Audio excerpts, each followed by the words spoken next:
23 फरवरी Ajnala police station के बाहर सैकड़ों की तादाद में खालिस्तान समर्थक अमृतपाल सिंह के फॉलोवर्स इकट्ठा होते हैं और पुलिस के साथ वायलेंट क्लैश होता है। ये लोग इकट्ठा हुए थे अमृतपाल के साथी लवप्रीत सिंह तूफान को जेल से रिहा कराने के लिए, जिसके ऊपर किडनैपिंग के चार्जेस लगे हुए थे। खैर 24 फरवरी को कोर्ट ने लवप्रीत को रिहा करने का ऑर्डर दे दिया और लवप्रीत सिंह तूफान को जेल से रिहा करा दिया गया। पर पुलिस के साथ हुई झड़प, पुलिस स्टेशन में तलवारों और बंदूकों के लहराए जाने और पंजाब में हुई अराजकता के लिए अमृतपाल सिंह और उसके समर्थकों पर तत्काल कोई कार्यवाही नहीं की गई और ना ही उनके समर्थकों के खिलाफ कोई FIR लिखी गई। पर फिर 18 मार्च को यानी अजनाला कांड के लगभग 1 महीने बाद अचानक से ये बात फैलना शुरू होती है कि अमृतपाल सिंह को गिरफ्तार कर लिया गया है। पर इस खबर के फैलने के बाद से ही पंजाब पुलिस ये क्लैरिफिकेशन देना शुरू करती है कि अमृतपाल को पकड़ने की कोशिश तो की गई थी, पर उसे पकड़ने में पंजाब पुलिस नाकाम रही। उसमें अमृतपाल भाग गया था और जो उसके साथ अक्यूज्ड है उनको साथ जो साथी थे उनको पकड़ा है। उनसे हमें 6-12 बोर गन्स और राउंड्स कैट्रिजेस रिकवर हुए हैं जो टोटली इलीगल है जी। बाद में कई वीडियोस और शॉर्ट क्लिप्स भी वायरल होती हैं जिनमें ये साफ तौर पर देखा जा सकता था कि कैसे अमृतपाल सिंह मर्सिडीज और फिर बाइक में सवार होकर फरार हो गया। खैर पंजाब पुलिस अमृतपाल को पकड़ने में तो नाकाम रही, पर अमृतपाल के कई समर्थकों को पकड़ लिया गया। पंजाब पुलिस की इस इनएफिशिएंसी को लेकर हाईकोर्ट ने पंजाब पुलिस को फटकार भी लगाई थी कि कैसे पुलिस इतना बड़ा इंटेल फेलियर कर सकती है। खैर ये तो तात्कालिक पंजाब में हुई गतिविधियां हैं, पर आखिर पंजाब में हुई इस परिस्थिति का ऐतिहासिक और राजनीतिक कारण क्या है, और साथ ही ये भी कि पंजाब क्या दोबारा 80s में हुए वायलेंस और टर्मोइल की ओर लौट रहा है, और अगर नहीं तो फिर अजनाला कांड और अमृतपाल की इन वार्निंग्स को क्या समझा जाए। असल में पहली बार सेपरेट सिख स्टेट की मांग देश आज़ाद होने के पहले उठी थी, पर ना तो ब्रिटिशर्स, ना कांग्रेस और ना ही भारत के सामान्य लोगों ने इस बात पर खासा ध्यान दिया। पर देश आज़ाद होने के लगभग 30 साल बाद पंजाब में बढ़ते वायलेंस और टर्मोइल ने पूरे देश का ध्यान पंजाब की ओर खींचा। पर इससे पहले कि हम 80s के पंजाब की बात करें, हमें इस बात पर ध्यान देना चाहिए कि ऐसी कौन सी पॉलिटिकल या रिलीजियस कंडीशंस रही होंगी जिन्होंने पंजाब को इस परिस्थिति तक पहुंचा दिया, और उसे समझने के लिए हमें 70s की पॉलिटिक्स और इलेक्शंस की ओर देखना होगा।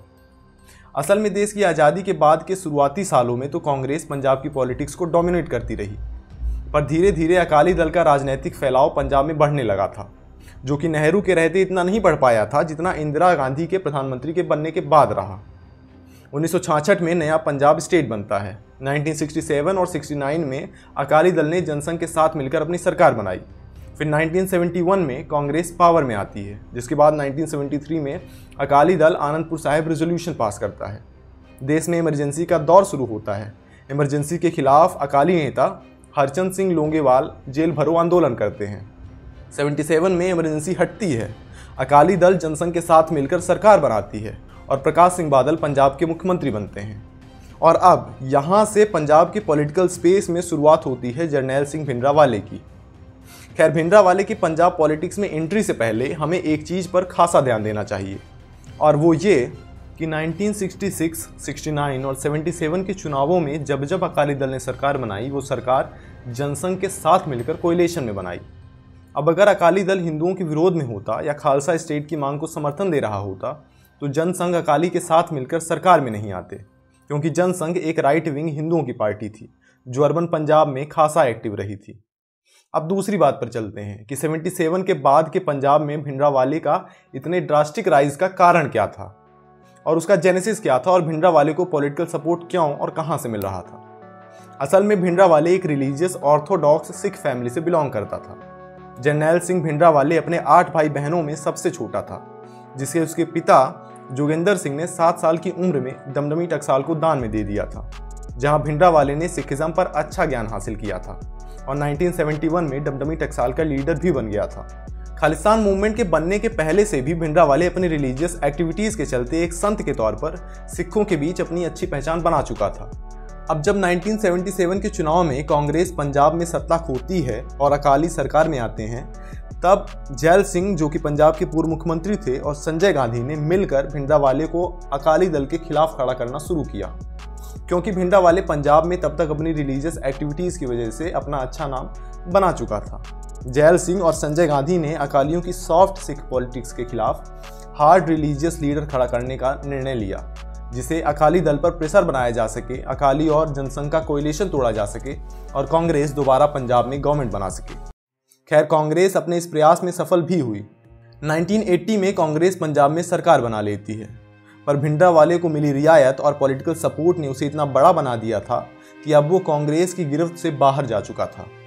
जैसे 1978 में जब निरंकारियों की सभा चल रही थी, तभी भिंडरावाले के भड़काऊ भाषण की वजह से क्लैश हुआ और लगभग 15 लोग मारे गए, पर भिंडरावाले के खिलाफ कार्यवाही नहीं हुई। फिर अप्रैल 1980 में निरंकारी लीडर बाबा गुरुचरण सिंह को दिल्ली में गोली मारी जाती है, जिसके पीछे भिंडरावाले था, पर फिर कोई एक्शन नहीं लिया जाता। सितंबर 1981 में एडिटर लाला जगत सिंह की हत्या होती है, जो बढ़ते एक्सट्रीमिज्म के खिलाफ लिख रहे थे। खैर, इस बार भिंडरावाले के खिलाफ वारंट तो निकलता है। पुलिस भिंडरावाले को अरेस्ट करने के लिए हरियाणा के एक गुरुद्वारे में जाती भी है, जहां वो ठहरा हुआ था, पर जब तक पुलिस वहां पहुंचती है भिंडरावाले जा चुका था। खैर, हत्या के 2 हफ्ते बाद भिंडरावाले अपनी शर्तों पर पुलिस की गिरफ्त में आता है। उसके गिरफ्तार होने के बाद पंजाब के कई हिस्सों में वायलेंट प्रोटेस्ट हुए, स्टेट प्रॉपर्टी पर हमले हुए, आग लगाई गई और लगभग 1 डजन से ज़्यादा लोग इस वायलेंस में मारे गए। और फिर लगभग 3 हफ्ते बाद लैक ऑफ एविडेंस की वजह से भिंडरावाले को रिलीज कर दिया गया। पंजाब पुलिस के इस लूज एक्शन ने भिंडरावाले को पंजाब में एक नए पॉलिटिकल फोर्स के तौर पर पेश किया। भिंडरावाले के बढ़ते प्रभाव की वजह से अकाली दल भी लगातार एक्सट्रीमिज्म की ओर जा रहा था। गवर्नमेंट ने कई बार अकालियों के साथ निगोशिएट करना भी चाहा, पर बात नहीं बनी। खैर, इस दौरान भी पंजाब वायलेंस और एक्सट्रीमिज्म की ओर बढ़ता ही जा रहा था। जैसे 22 अप्रैल 1983 को high ranking Sikh police officer A S. Atwal की गोल्डन टेम्पल के अंदर गोली मारकर हत्या कर दी जाती है। और फिर 5 अक्टूबर 1983 को टेररिस्ट के एक ग्रुप ने हाईवे पर एक बस को रोका, हिंदुओं को सिखों से अलग किया और हिंदुओं को गोली मार दी गई, जिसके अगले ही दिन पंजाब में प्रेसिडेंट रूल लगाया जाता है। पर पंजाब में वायलेंस अब भी जारी था।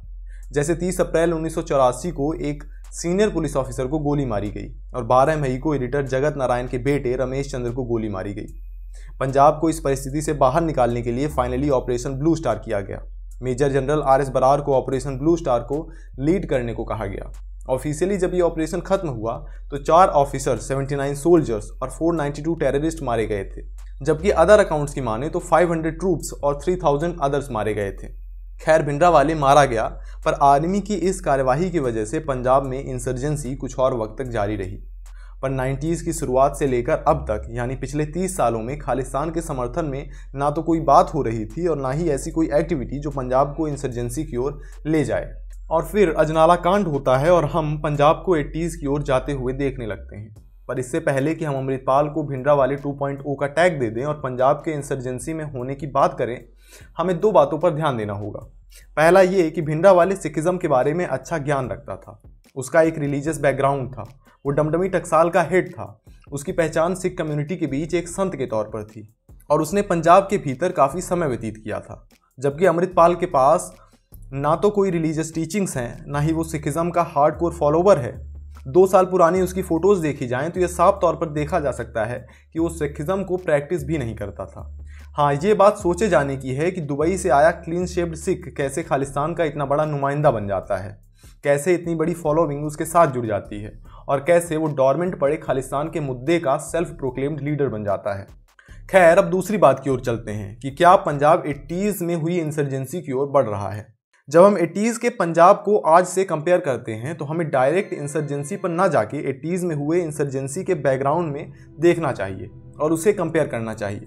जैसे उस दौरान पंजाब में पंजाबी सूबा मूवमेंट चल रहा था, पंजाबी लैंग्वेज की आइडेंटिटी को लेकर प्रोटेस्ट चल रहा था, नेचुरल रिसोर्सेज जैसे रिवर वाटर को लेकर भी प्रोटेस्ट चल रहा था और दूसरे कई पॉलिटिकल और रिलीजियस कारण भी थे। पर अगर आप आज के पंजाब को देखेंगे तो बैकग्राउंड में ऐसा कोई प्रोटेस्ट या स्ट्रगल नहीं मिलता। हाँ, किसान आंदोलन जरूर पंजाब में काफ़ी एक्टिव रहा था, पर फार्म बिल कोई सिख सेंट्रिक नहीं था। पर अगर हम उसे कंसीडर भी कर लें तो भी हम आज की स्थिति को 80s के पंजाब से कंपेयर नहीं कर सकते। बशर्ते पंजाब में हुई एक्टिविटीज़ कंसर्निंग है, स्टेट और सेंटर को साथ मिलकर जल्द से जल्द इस मुद्दे को रिजॉल्व करना चाहिए।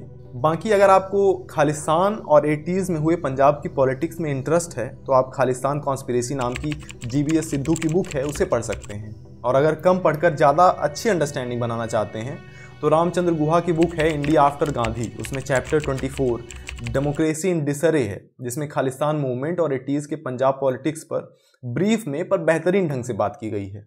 बाकी अगर आपको ये वीडियो अच्छा लगा हो तो हमें लाइक, कमेंट और सब्सक्राइब कर सकते हैं। जय हिंद, मिलते हैं किसी और वीडियो में।